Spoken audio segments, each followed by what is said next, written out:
Welcome. This lecture we're going to talk about nutrition. Are you starting to see how much diversity there is in the animal kingdom? One way to really see this is through feeding. There are so many ways animals can eat, and it seems like an almost endless supply of different types of foods. Some animals have highly specialized diets or narrow diets, while others are more opportunistic diets with a varied diet. Look around you in your daily life. Birds might be eating seeds, bugs, maybe other birds. Bugs might be eating plants or maybe dead leaves, maybe other bugs. Mammals might be eating any of these. And think about all the animals you can't see and what they might be feeding on. What's the point of feeding? Your body needs nutrition to function. I am constantly telling my kids we don't eat for health. They always ask, is this healthy? You don't eat for health, you eat for nutrition. Think about what animals need every day to function. We know glucose is needed for cellular respiration. We learned sodium and potassium are used by neurons, and calcium is used by muscles. Amino acids in proteins and nucleic acids in DNA are made from nitrogen, hydrogen, carbon, oxygen, and other elements too. All of these, as well as many other elements, are essential to produce molecules in our body needed for life-sustaining processes. Almost all of these nutrients come from our food. To obtain nutrients, animals eat. We're heterotrophic. We get our energy from outside sources. After animals eat, they must break down and digest their food. This makes the food available for absorption into the body. Then those chemicals can be available for bodily components. Nutrition is the study of chemical compounds that compose the bodies of animals and how animals are able to synthesize the chemical compounds of their bodies from chemical materials they collect from their environment. It's the chemical materials collected from your environment used to make chemical compounds the body needs to survive. So essentially, you are what you eat. Here is the basic process of eating. You have nutrient needs, so you feed on foods that hopefully provide you with those nutrient needs. Then you digest those foods and you absorb the nutrients from those foods, and the nutrients can be delivered to your cells. And then the process obviously starts all over again. As you can see from this graph, the human body is mostly comprised of proteins and lipids, if you exclude water. The next abundant material would be minerals, and then nucleic acids, and then carbohydrates. If you look at your body atomically, the most abundant atoms in the body are going to be oxygen, carbon, hydrogen, nitrogen, calcium, phosphorus, and other elements. Nitrogen is found in all proteins. Calcium is important for muscle movement.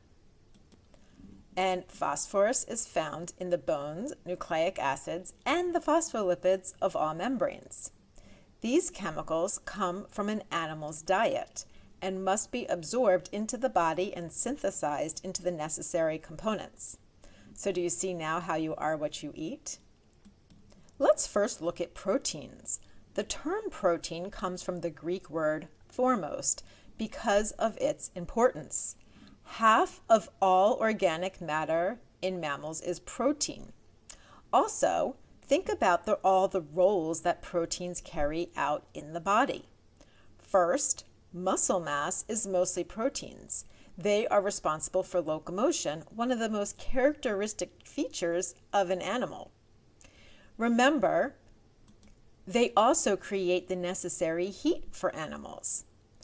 Enzymes are also proteins that regulate chemical reactions. Hopefully you have seen how important this is. Proteins also provide structure in the form of collagen and keratin. Proteins provide membrane transports and receptors. Additionally, proteins make antibodies, hormones, hemoglobin, which transports oxygen, and several other roles. We know that amino acids make up proteins. Proteins are made of only 20 different amino acids, but there are actually over 200 different amino acids in the body. 10 of these amino acids that make up proteins must be obtained from the diet of animals, and they are not synthesized in the body.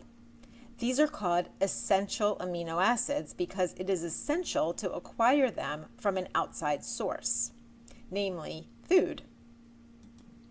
Nitrogen is a very important component in proteins, and in some environments, nitrogen is a limited nutrient. This could potentially affect the animal's ability to obtain nitrogen and synthesize proteins. Lipids may be as abundant as proteins in animals' bodies. Lipids are made mostly of carbon and hydrogen. There is no nitrogen in lipids like we saw in the proteins.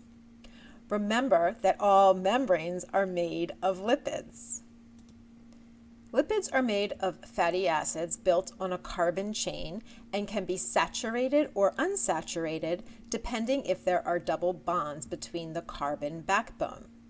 If there are no double bonds between the carbons on the backbone, the fatty acid chain is saturated. If there are double bonds between the carbons, this would be unsaturated. And you can see that down here, this is an unsaturated fatty acid. If there are two or more double bonds between the carbons, then they are considered polyunsaturated fatty acids. Again, the double bonds form these bends in the chain, and they cause the fatty acids to have more space between them. This is why they are more fluid-like and more liquid at room temperature. So you could compare a saturated fatty acid, think of butter, to olive oil, which would be an unsaturated fatty acid. Lipids have important roles in many areas of the body. We already mentioned the importance of the phospholipid bilayer. They are also a storage form of energy. Lipids provide more energy than proteins or carbohydrates, as you can see in this table. So if you were looking at the kilocalories of lipids, look what you're getting from lipids, 9.3 to 9.5 kilocalories per gram of lipid. Lipids are also light. Carbohydrates is only 4 to 4.1. Glycogen, sugars, 1.1. And proteins down here, 4.3 to 4.8. So you're getting much more energy out of your lipids. Lipids are also components in some hormones, and they also help reduce the permeability of skin to water. This prevents evaporative water loss, which could easily dehydrate an animal. Lipids are also insulative, and they also help protect animals' bodies and organs. As we saw with proteins, there are also essential fatty acids that animals must ingest. You may have heard of omega-3 and omega-6 fatty acids. The omega means that where the double bond is unsaturated. These are essential fatty acids and common in nuts and fish. They must be ingested and cannot be synthesized in the body. We've discussed the role and the importance of carbohydrates for cellular respiration, but that isn't their only role. We often write carbohydrates as CHO because they are made of carbon, hydrogen, and oxygen, and they actually have several functions. For many animals, the most important function is structural. Carbohydrates make chitin, which forms the exoskeleton for insects and arthropods. Insects are part of the arthropods. About 80% of the animal kingdom are arthropods, which includes all of the insects, crabs, lobster, shrimp. Therefore, you can see the importance of this chitin. You can see this grasshopper here. All of these plates here are all made of chitin. Remember our friend the mitochondria here? That's going to use carbohydrates to make ATP. Cellulose is a carbohydrate that provides structural support for plants and animals. Together, chitin and cellulose are the most abundant organic compounds in the biosphere. That's a lot. As mentioned, carbohydrates in the form of polysaccharides store energy. Animals store carbohydrates in the form of glycogen, and this is mostly going to store in the muscles and in the liver of vertebrates. Animals use glucose as their main source of energy for the central nervous system and to make ATP. Glycogen stores supply this glucose to the brain and muscles in times of need. Carbohydrates can also be used in transport.